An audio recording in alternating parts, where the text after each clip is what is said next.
A tragedy unfolds aboard a cruise ship, revealing deep family secrets and drama. Anna's ex-boyfriend speaks out about the creepy actions of her stepbrother climbing on top of her during their FaceTime call. She was the best that ever happened to me. And I'd even walk to her work to see her, for like 5-10 minutes. Did you talk with her before her death?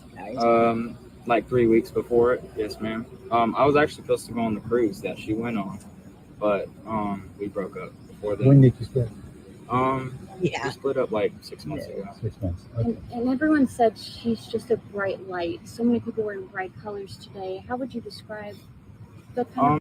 So they broke up about 6 months ago. He's younger than her, whatever, doesn't matter about that. However, here's the thing. The fact that an ex-boyfriend from 6 months ago to a year, who knows, right?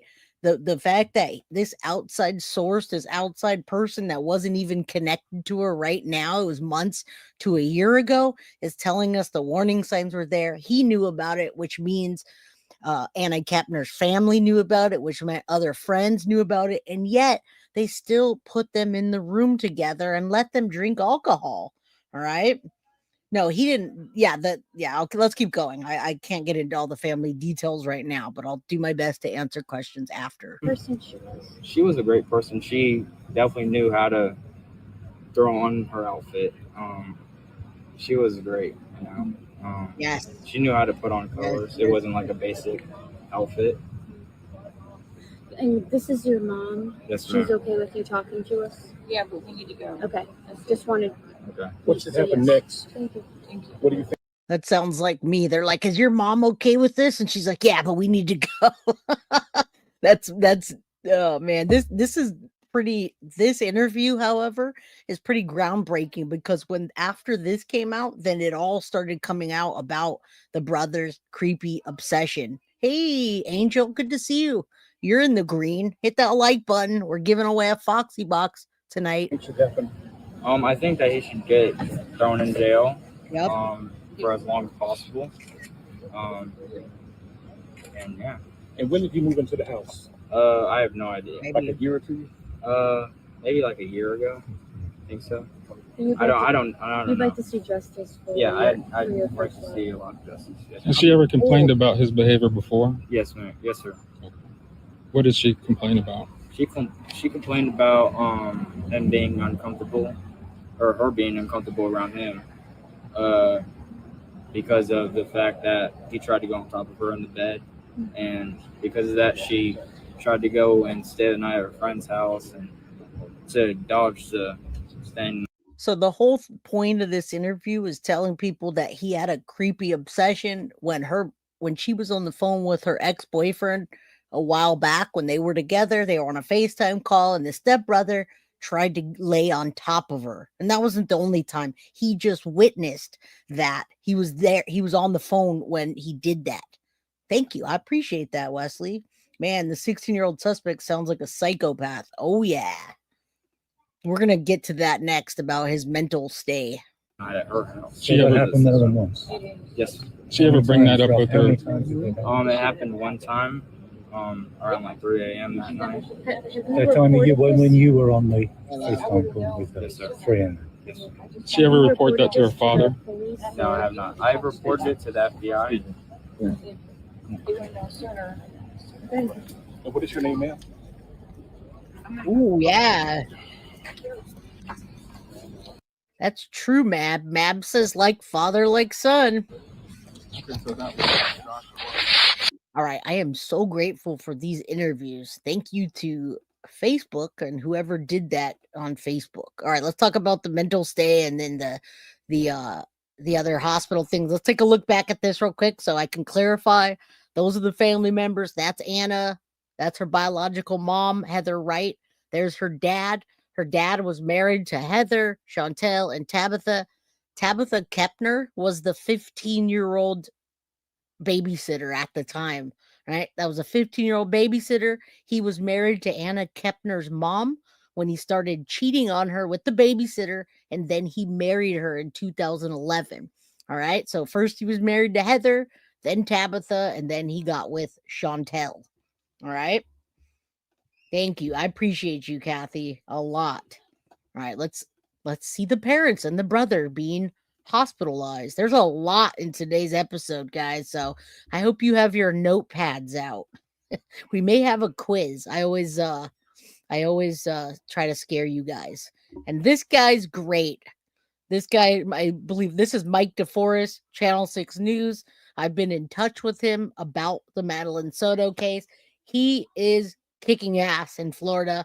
And I'm so glad to be back into the Florida cases because the information comes hard and it comes fast. All right. Say a prayer that Anna Kepner gets the justice she deserves. And it seems like we're on the right track.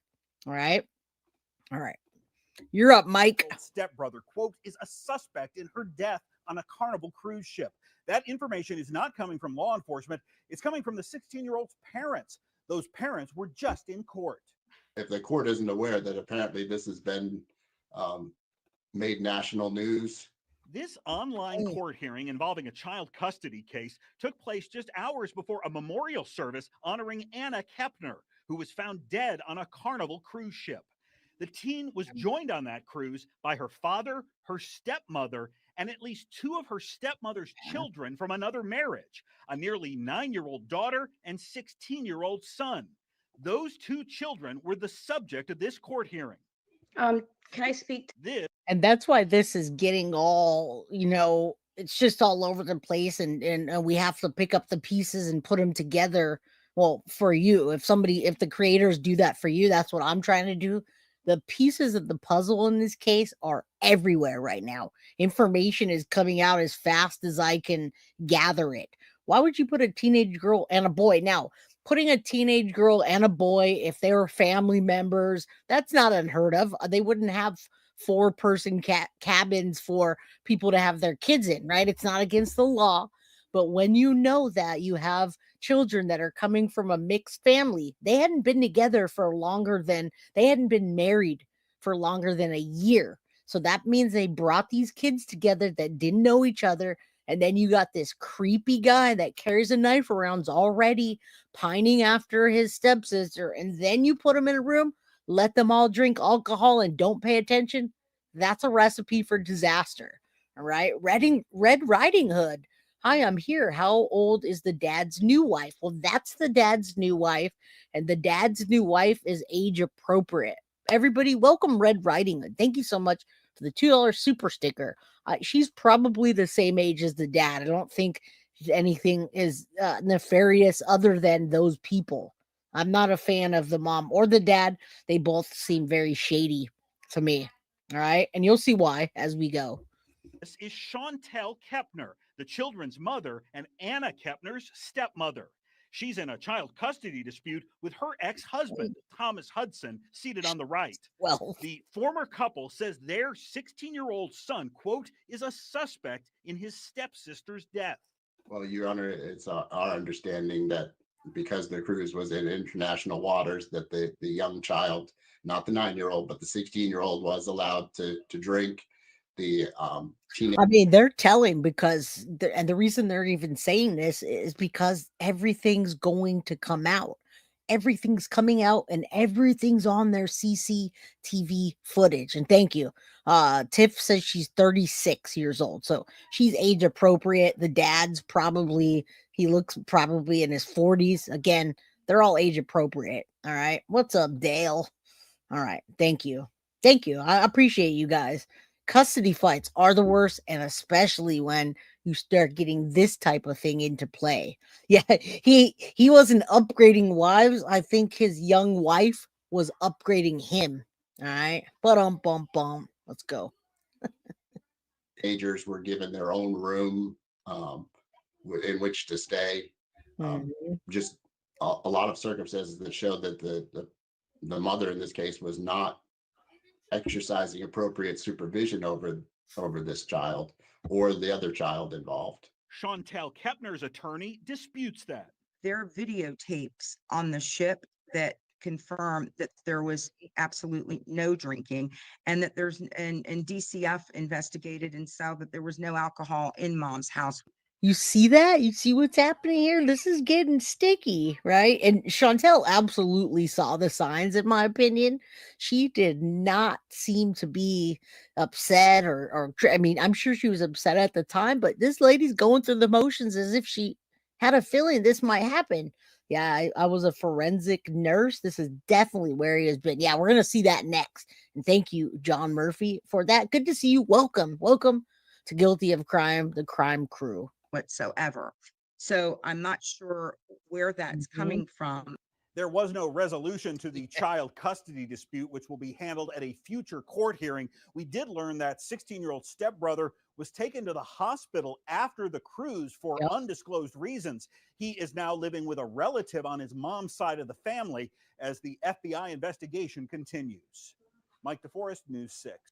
Thanks, Mike. And yeah, you guys, we can't get records from the hospital or anything, so we're glad that they reported on that and let us know what's happening. But yes, he absolutely was hospitalized. It was a short stay. They let him out and they released him. And I'm not sure why he was even released from his interrogation, right? Because he was interviewed or interrogated, whatever you want to call that. All right, so let's keep going. There's a lot here. Yeah, I wouldn't. Now, they purposely took him out of the house for the safety of the other children. That is what they're saying. Yes, Just Breathe 87. I'm praying those adults face charges as well, but this is the exact same state that Madeline Soto was in and that Jen Soto was sitting in there hiding now. Why is Jen Soto not charged yet with anything? All right, thank you. I love you too, my friend. All right. Yes, he was hospitalized. He had a breakdown. Just Breathe. He had a breakdown after taking the life of his sister. Right. We have 323 people and only 150 likes. It's free to hit that like button, and we're giving away a Foxy box. So if you do that, then you can win. I think he wanted to unlike himself. That's why he went to the hospital. I think they used the hospital as a way to transition what is happening in the actual court case and get him charged as a minor. All right. Now, thank you, Summer. If they only use that as a tactic, it's one thing.